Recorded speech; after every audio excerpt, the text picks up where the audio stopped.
रखो। जैसे एक पागल आदमी रोड में खड़े तुम्हारे ऊपर कंकड़ फेंके, थूके, गाली दे, तो अपने लोग क्षमा भाव से कि वो पागल है, ऐसे मन अभी पागल है, इसके निर्णय पे ना हो। ये क्षण क्षण में बदल, इसको भजन से मतलब नहीं है, इसको क्षण क्षण में नवीन नवीन प्रपंच चाहिए। ये मनशः वेगम, मनोवेगम, इसका स्वरूप यही है, यही बंधन और मोक्ष का कारण है। ये क्षण क्षण में प्रपंच चाहता है। 5 ज्ञानेंद्रियों के द्वारा ये जाल रचा करता है जीव को फंसाने का। जहां हो, जैसी परिस्थिति में हो, बहुत अच्छी परिस्थिति भगवान ने दी, उसी परिस्थिति में भजन कर ले जाओ। परिस्थिति बदलने की जरूरत नहीं है, भजन करने की जरूरत है। भजन कर ले गए तो स्थिति बदल जाएगी, परिस्थिति नहीं। परिस्थितियां कहीं भी अनुकूल नहीं होती, स्थिति अनुकूल बनाई जाती। भजन के द्वारा स्थिति। जीवन में कभी कोई परिस्थिति ही ऐसी नहीं रही जिसमें भजन किया जा सके। जीवन में पूरे, अगर पूरे जीवन के तारतम्य को देखते हैं तो एक कष्ट की वेदी पर स्वाहा ही स्वाहा होता रहा है। जीवन की आहुति केवल कष्ट पर, और आज भी कष्ट ही कष्ट। फिर आप सोचोगे सुख किसे कहते हैं? ऐसे कांटों वाले पेड़ पर ऐसा सुगंधित फूल खिलता है कि जिससे परमात्मा मुग्ध हो जाता है। जीवात्मा नहीं, परमात्मा मुग्ध हो जाता है। वो ये मार्ग है। उस सुमन को लेकर वो अपने श्रृंगार में लगा लेते हैं। सुमन, सुंदर मन, ये कांटों पे खिलता है। जैसे गुलाब का फूल कांटों पे नहीं खिलता, हाँ ये कांटे हैं। हर द्वंद्व की पीड़ा को सहता हुआ जब उपासक आगे बढ़ता है तब सुमन खिलता है। उस सुमन को प्रियाजू अपने केश पास पे धारण करती है। उस सुमन को प्रियाजू अपने कर कमल में लेती है। अगर आप सहना नहीं सीखे, मांगे बनी रही हृदय की, ऐसा हो तो भजन हो सकता है, ऐसा हो तो भजन, तो लिख लो आप। मन बहुत चंचल है, इसको हर समय नवम नवम नवम, जहां जैसी परिस्थिति उसी में भजन करके निकल चलो। गृहस्थ में हो, विरक्त में हो, गांव में हो, शहर में हो, जहां जैसी परिस्थिति, परिस्थिति बदलने की कोशिश मत करो, स्थिति बदलने की कोशिश करो।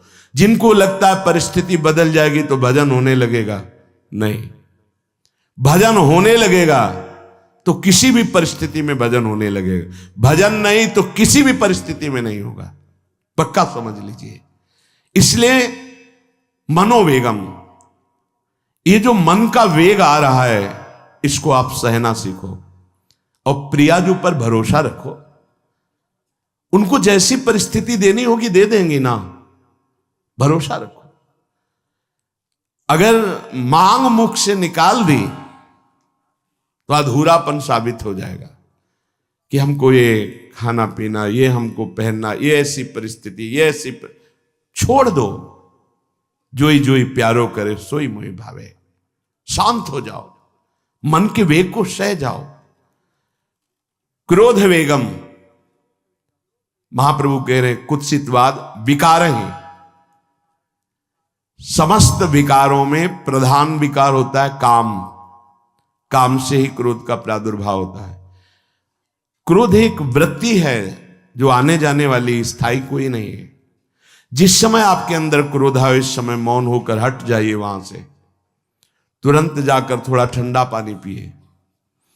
प्रभु के चरणारविंद की तरफ अपनी वृत्ति को ले जाने की कोशिश कीजिए। उस व्यक्ति से चिंतन हटाइए जिससे क्रोध आ रहा है।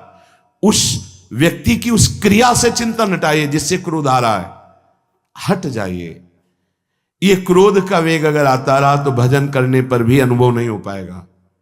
एक बार अच्छे से क्रोध आ जाए, अंदर हृदय जल जाए, तो 1 महीने भजन के प्रभाव को रोक देता है पूज्य बाबा के उसमें।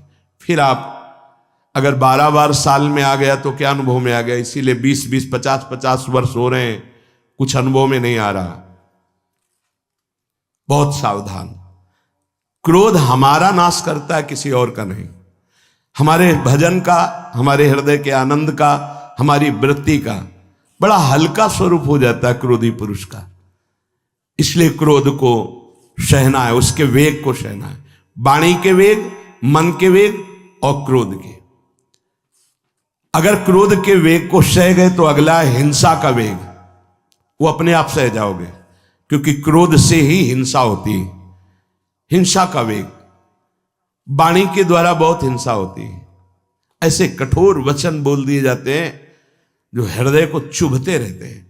बाहर का डंडा लगा है, पिटाई हुई तो 2-4 दिन में ठीक हो जाएगा, लेकिन हृदय में जब पिटाई की जाती कठोर वचन के द्वारा, तो 10 साल बाद अगर दिखाई दे तो फिर ये वो बोला था, ऐसा बोला था, वो हृदय में घाव बना रहता है। वाणी का हिंसात्मक स्वरूप प्रायः क्रोधी जनों में ही पाया जाता है। अगर क्रोध वेग को सह गए तो वाणी के द्वारा हिंसा नहीं होगी, और मन के द्वारा मलिन हृदय में हिंसा का भाव होता है कि चलो हम वैष्णव में मारेंगे तो नहीं, पीटेंगे तो नहीं आपको, लेकिन भगवान तुम्हारा नाश करेंगे, भगवान बहुत जल्दी, ऐसा भाव मन में, ये भी हिंसा है। शरीर के द्वारा तो ना वाणी के द्वारा, ना मन के द्वारा, ना शरीर के द्वारा। क्यों? उसके हृदय में भगवान बैठे हैं, हमको उनको रिझाना है, हमें निर्दोष होकर भगवत प्राप्ति करनी है। ये हजारों दोषों की पंक्तियां यहां हैं। कोई कह दे हम निर्दोष हैं, हमें लगता है कि यही सबसे बड़ा दोष है। नहीं तो अंदर देखा जाए ना, तो क्रम क्रम से धीरे धीरे निर्दोष हुआ जा रहा है प्रभु की कृपा से। कोई जन्म से निर्दोष नहीं होता, वो तो अवतार होते हैं भगवान के। एक पद में था, शरण जिसको ले ली हृदय से लगा, और विषय पंख से धीरे धीरे, क्रमशः विषय पंख से धीरे धीरे उसको हटाया। हित जो महाराज जी के लिए आया, हमारे हृदय को धीरे धीरे निर्विषय किया जा रहा है। और सहत सहत बाढ़े भगत ग्रहतन गुरु हितगार, इन दोनों का मिलान कर धीरे धीरे सहाते सहाते हमें निर्विषय किया जा रहा है। आचार्य चरण, इष्ट देव, गुरुदेव कर रहे, हमको राजी रहना है। जैसी परिस्थिति है, जैसी भी हमें गुरुदेव रख रहे हैं, इष्ट देव रख रहे हैं, हमें राजी रहना है। इससे क्या होगा कि हमारे अंदर क्रोध नहीं आएगा, गुस्सा नहीं आएगा। नहीं, ये इतना बेईमान मन है कि इष्ट देव पे भी गुस्सा कर सकता है, ये आचार्य पे भी गुस्सा कर सकता है, ये परम कृपालु गुरुदेव पर भी गुस्सा कर सकता है। क्रोध वेग सह गए तो वाणी और मन और शरीर के द्वारा जो हिंसा का वेग है उससे बच जाएंगे। फिर कह रहे हैं उदर वेगम, उदर वेग भूख। आप लोगों को तो हमें लगता है कि इस वेग को सहना ही नहीं पड़ता। ये जो विरक्त गंगा किनारे घूमने वाले हैं, इनको ज्यादा इस वेग को सहना पड़ता था, क्योंकि प्रायः कभी ऐसे शाम के समय पहुंचना होता, जब आप गंगा किनारे नहीं रुक सकते तो आश्रम, अब वहां पूछ लिया तो पूछ लिया, नहीं पूछ लिया तो राधे श्याम पढ़े। अगर कोई मंदिर मिल गया तो हम आश्रम आदि कोई खोजना ही नहीं, गांव में तो जाना ही नहीं है, क्योंकि नवीन अवस्था में कभी गांव में भिक्षा भी नहीं मांगी, आकाश वृत्ति का ही आश्रय लिया जो शास्त्र सम्मत। गांव में कभी पूरे जीवन में किसी गांव में किसी एक रात्रि किसी घर में कभी शयन नहीं। गांव के किनारे मंदिर मिला या कोई आश्रम संत जनों का, तो वहां भूख के वेग को जो सह जाए तो भजन में बहुत रुचि हो जाती, क्योंकि भजन से चित्त हटेगा तो भूख व्याकुल करेगी, और उसकी व्याकुलता से बचना है तो भजन में लगना पड़ेगा। और आपको सच्ची कहते हैं कि कई कई दिन भोजन न मिलने पर भी शरीर में गंगा जल के कारण कभी कमी महसूस नहीं हुई। जो दूध में पावर है उससे अधिक सामग्री गंगा जल में है।